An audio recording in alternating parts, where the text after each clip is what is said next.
Licensing in the Power Platform sounds about as fun as reading tax law, right? But here's the thing, get it wrong, and your dream app might just sit there saying, sorry, you don't have the permission.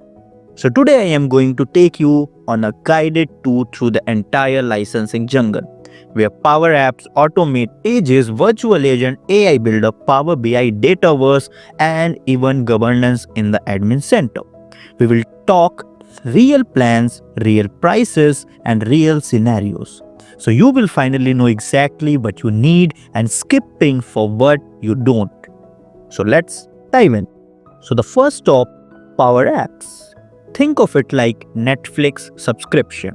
So the per app plan is like buying a ticket for one show. Perfect if you have got just a couple of apps and a big audience. The second one is the per user plan. Is like the full Netflix subscription, the unlimited access of the real app junkies and makers. Both give you Dataverse and premium connectors, but here's the trick. You have a lot of user and only a few apps per app wins. If you have a few user building or using many apps, per users take the crown. Easy? Now, Power Automate. So you have got the user license for personal automations like automatically saving your email attachments to SharePoint. And then there is the per flow or process plan. For those big shared high traffic automations, especially when premium connectors or RPA are involved. So rule of thumb, if one flow needs to run for hundreds or thousands of people, per flow is cheaper than giving everyone a user license.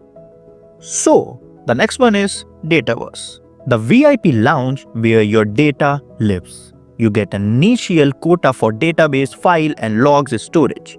Go over it and you will be paying by the gigabyte. So the tip is keep an eye on your admin center dashboard because nothing says fun like a surprise storage bid.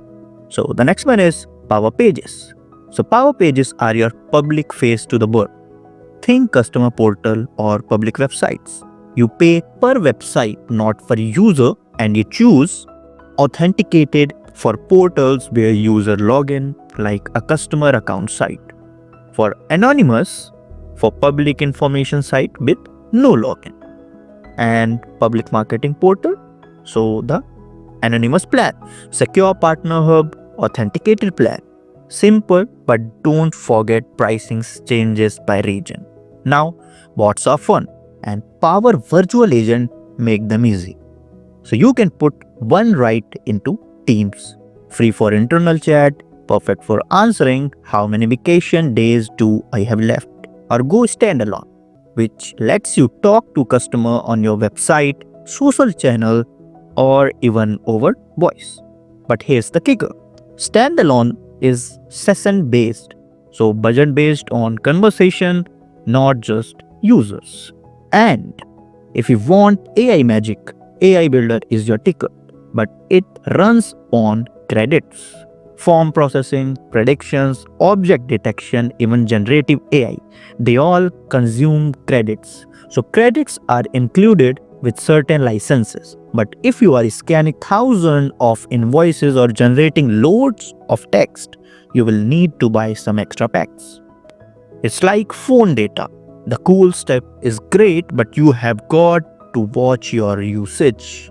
Now if we talk about Power BI, so Power BI has 4 tiers. The first one is free for personal dashboards only. The second one is Pro, which is for sharing and collaboration. The third one is PPU, which is premium per user, which is used for advanced features for individuals. And the last one is premium capacity, which is used for enterprise scale or by performance. But think, free is your personal Excel chart, Pro is a team SharePoint dashboard, PPU is like Pro with VIP backstage passes, and capacity is well renting out the whole stadium. So the governance isn't glamorous, but if you are running a big org, it's your lifeline. Managed environment let you control who can make and run apps. But here is the fine print. Users in these environments need premium licenses. So don't lock down your environment and then realize half your team just lost access. So there is a 3 quick snapshot. The first one is startup.